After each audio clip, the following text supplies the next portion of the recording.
بسم اللہ الرحمن الرحیم۔ نور اسلام مدینہ ٹی وی کے ناظرین و سامعین، السلام علیکم ورحمۃ اللہ وبرکاتہ۔ بندہ نچیز علامہ محمد کلیم اللہ حیدری آپ کی خدمت میں ایک بار پھر حاضر ہے۔ ناظرین، انسان کی تخلیق کا کوئی مقصد ہے۔ انسان کو اللہ تعالیٰ نے جو پیدا کیا ہے نا، وہ اللہ تبارک و تعالیٰ نے اپنی عبادت کے لیے پیدا کیا ہے۔ سورۃ بقرہ آیت نمبر 29 میں اللہ فرماتا ہے کہ میں نے تمام چیزیں کو والذی خلق لکم ما فی الارض جمیعا، فرمایا کہ میں نے تمام چیزیں جتنی بھی پیدا کی ہیں نا، وہ میں نے انسان کے لیے بنائی۔ لیکن انسان کو اللہ تعالیٰ فرماتا ہے کہ میں نے اپنی عبادت کے لیے بنایا ہے، اپنے مقصد کے لیے بنایا ہے۔ ناظرین، سورج بھی اللہ تعالیٰ نے انسان کو روشنی دینے کے لیے، دھوپ دینے کے لیے اللہ تعالیٰ نے اس کو بنایا ہے، اور چاند کو اللہ تعالیٰ نے اس کے آنگن میں، انسان کے آنگن میں چاندنی بکھیرنے کے لیے بنایا ہے، اور وہ اپنی ڈیوٹی دے رہا ہے۔ وہ آج تک چاندنی بکھیر رہا ہے اپنی، ہر انسان کے گھر میں اس کے چاند جو ہے وہ اس کی چاندنی وہ ہر گھر میں پڑتی ہے۔ ستاروں کو اللہ تعالیٰ نے چھاؤں کے لیے بنایا، اور انسان کے لیے جو پھل ہیں ان میں رس بھرنے کے لیے ستاروں کو بنایا، اور آج تک وہ انسان کے لیے جو پھل ہیں ان میں رس ستارے بھر رہے ہیں، وہ اپنی ڈیوٹی دے رہے ہیں۔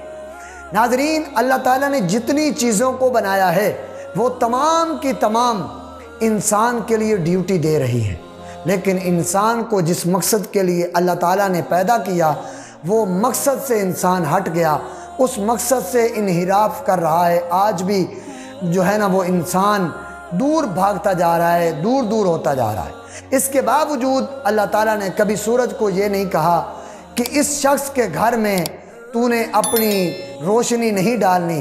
ناظرین، آج تک وہ سورج اپنی روشنی ڈال رہا ہے۔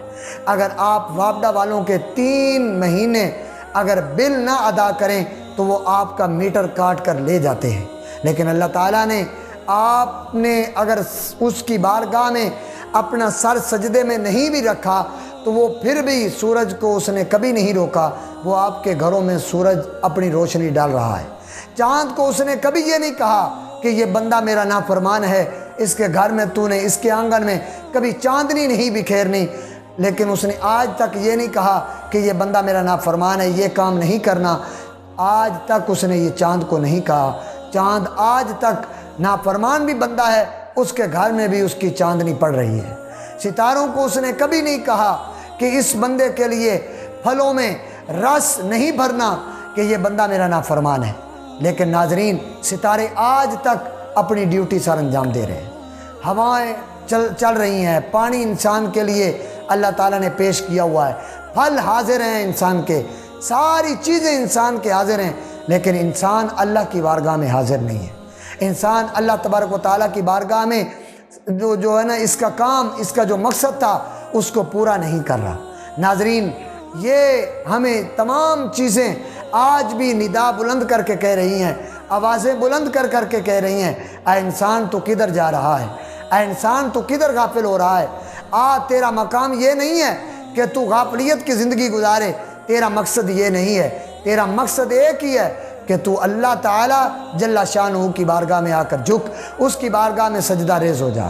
ناظرین، یہی دعا کرتے ہیں اللہ تبارک و تعالیٰ ہم تمام کو نبی کریم صلی اللہ علیہ وسلم کی غلامی اور اللہ تبارک و تعالیٰ ہمیشہ لی اپنی بارگاہ میں جھکنے کی توفیق عطا فرمائے، ہمیشہ اپنی بارگاہ میں سر بسجود ہونے کی توفیق عطا فرمائے۔ ناظرین، اگر آپ میں سے کسی بھائی نے، کسی احباب نے کوئی سوال کرنا ہو، میرے کمنٹس میں ضرور سوال کریں، انشاءاللہ بندہ نچیز ضرور آپ کا جو ہے نا اس کا ضرور جواب دے گا۔ دعائے خالق کائنات کی بارگاہ میں اللہ تبارک و تعالی ہم تمام کو عمل کرنے کی توفیق عطا فرمائے۔ وآخر دعوانا الحمدللہ رب العالمین۔